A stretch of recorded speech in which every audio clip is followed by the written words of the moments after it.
तो ये चैप्टर की शुरुआत वहीं से होती है जहाँ लास्ट चैप्टर खत्म हुआ था। मेन कैरेक्टर और गिल्ड मेंबर्स टावर में एंटर कर रहे होते हैं, तभी यहाँ पर एक लड़की सभी मेंबर्स को काउंट कर रही होती है। वो सबको उनके नाम और गिल्ड के नाम से बुला रही होती है। मेन कैरेक्टर को दिखाया जाता है, जो ये सुनकर डर जाता है और उसको रोकने को कहता है, लेकिन वो लड़की उसका नाम बोल चुकी होती है।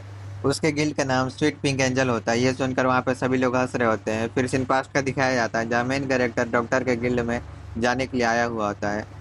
फिर सीन सियोंग का दिखाया जाता है, जहाँ पर डॉक्टर भी होती है। वो दोनों हंस रहे होते हैं। डॉक्टर कहती है, क्या गिल्ड का नाम नंबर 302 के लिए अनसुटेबल नहीं है?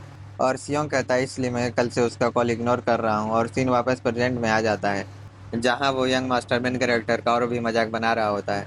वो लड़की कहती है, आर्क गिल्ड किसी भी हालत में आपकी डेथ के लिए जिम्मेदार नहीं होगा। फिर सब लोग टावर में एंटर कर देते हैं, जहाँ वो लड़की पहले एंटर कर देती है और अपने पीछे आने को सबको कहती है। और मेन कैरेक्टर को कहती है, हंटर बेफो मत, अपनी एनर्जी खर्च मत करो, बस मेरा पीछा करो। और फिर मेन कैरेक्टर को दिखाया जाता है, जिसका स्पीड उस लड़की के स्पीड से मैच कर रहा होता है। वो कहती है, ये कैसे हो गया है? फिर सिन टावर के अंदर का दिखाया जाता है, जहाँ पर फर्स्ट फ्लोर क्लियर हो चुका होता है और कुछ समय बाद फिफ्थ फ्लोर भी क्लियर हो जाता है। वो यंग मास्टर मेन कैरेक्टर को देख कर कहता है कि एक एफ रैंक हंटर ये सब कैसे कर सकता है। फिर सीन मेन कैरेक्टर का दिखाया जाता है, जो सारे अटैक को डॉज कर रहा होता है। सिस्टम उसका मदद कर रहा होता है और मॉन्स्टर पर अटैक कर देता है। सीन कुछ टाइम बाद का दिखाया जाता है, जहाँ 15 फ्लोर क्लियर हो चुका था और वो दोनों लड़की मेन कैरेक्टर से बात कर रहे थे, जिसे वो यंग मास्टर देख रहा था और गुस्सा हो रहा था।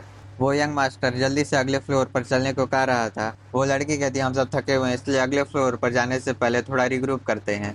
और दूसरी लड़की कहती है, क्या तुम्हें रिग्रुप करने का वक्त नहीं चाहिए? लेकिन तुम्हारा आर्मर तो डैमेज लग रहा है, लगता है काफ़ी ख़राब क्वालिटी का होगा।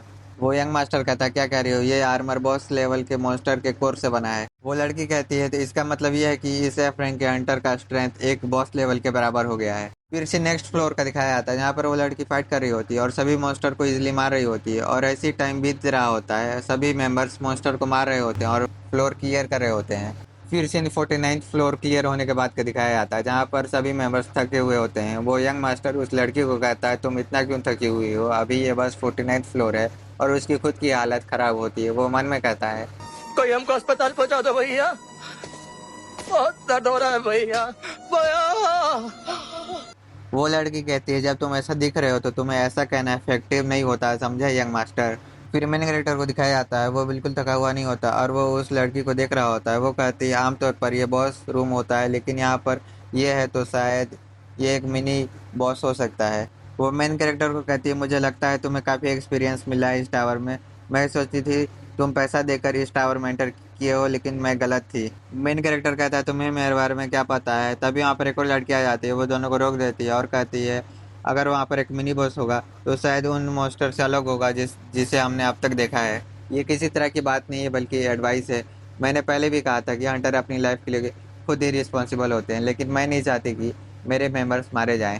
अगर कोई वापस जाना चाहता है तो जा सकता है, लेकिन मेन कैरेक्टर और ग्रुप मेंबर्स वापस नहीं जाते और कहते हैं कि कोई बात नहीं, हम तो चूतिए हैं।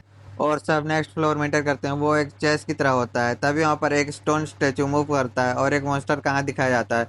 वो कहता है, अब तुम्हारा टर्न है। और फिर बटलर यंग मास्टर को कहता है, आप अच्छा चेस खेलते हैं, ये अच्छा मौका है अपनी स्किल्स दिखाने का। यंग मास्टर कहता है, हमें सिर्फ इसके अगले मूव को समझना है और चेस पीस से पहले डिफेंस करना है। और एक जगह पर चला जाता है। बटलर कहता है, जैसा यंग मास्टर से उम्मीद थी। मेन कैरेक्टर कहता है, ये रॉन्ग मूव है।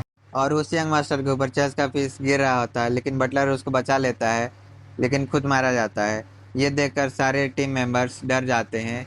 इसी के साथ ये चैप्टर यहीं पे ख़त्म होता है। आगे का चैप्टर भी और भी इंटरेस्टिंग होगा, तो आगे बने रहें। Thanks for watching.